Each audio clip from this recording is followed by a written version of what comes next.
Isang magandang hapon mga guys. Kakatapos na natin magkumpuni ng ating kulungan. So natapos na yung dito sa loob natin. Tapos yung sa daanan niya. Gate na lang yung kulang dun guys sa labas. So, ito na yung ang ating kulungan. Yan. May mga pinto na po yan. At saka meron ng kumpayan at meron na ring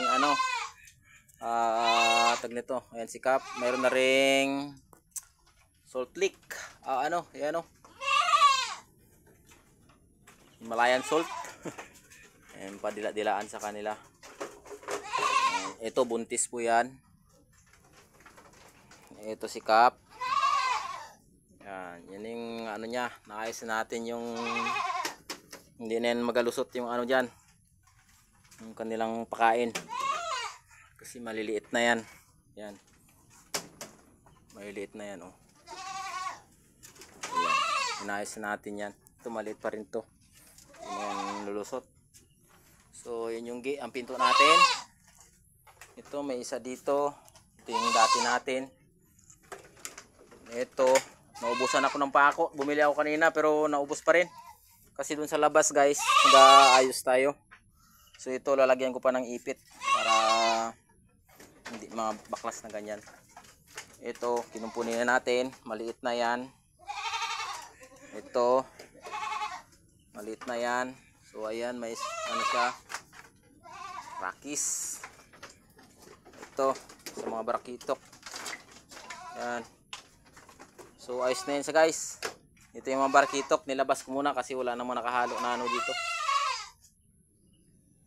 Wala namang nakahalo na tag nito, mga inahin.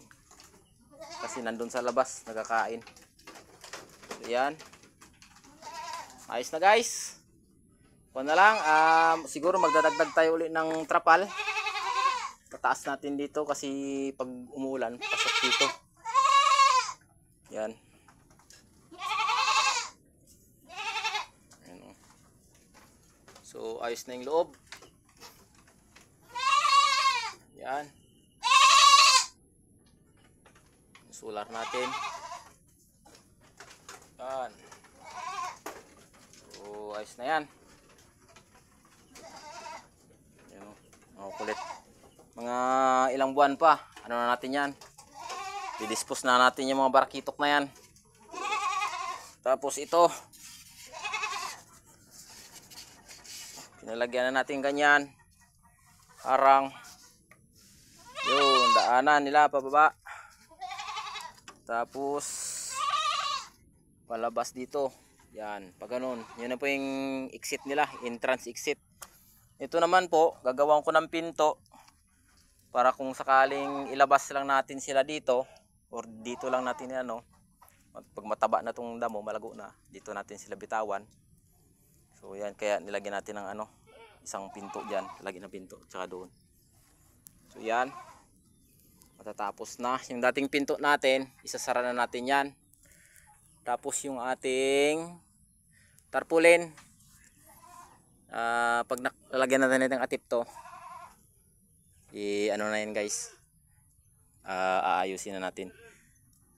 Siguro dito natin siya ilagay or basta hanapan natin yung magandang pwesto.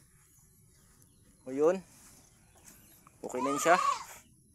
Ito okay na rin to. Ito kailangan anuhan pa kasi midingding naman. Yun. Ayun na guys. Malapit na matapos na. Kunti na lang yung na lang. Pinto na lang diyan, saka gate. Para maka naman tayo kasi sunod na araw ang ating titirahin ay ang ating markot. Kasi may lumabas na yung mga ugat. So ika-cuttings na natin para dun sa mga nag-order na cuttings lang. Tsaka para ma-deliver natin. Tsaka yung mga nag-order ng tawag dito, naka-poly bag. So kailangan natin yun kasi itong kalamansi kailangan na nating yan. Although naka-umpisa na ako dun mag-grass cutter. So nabitin tayo sa gasolina, nabitin sa budget. Nahinto pero malapad na ho yun doon. Kaya lang mas malapad pa rin yung ating lilinisan papunta dito. Yun, hanggang doon guys. Malapad yan. Pag na ano na ho natin yan, eh mawawala na ho yung bagin dyan pag nalinis na natin. So yun guys, yun lang muna ang update. Bye bye.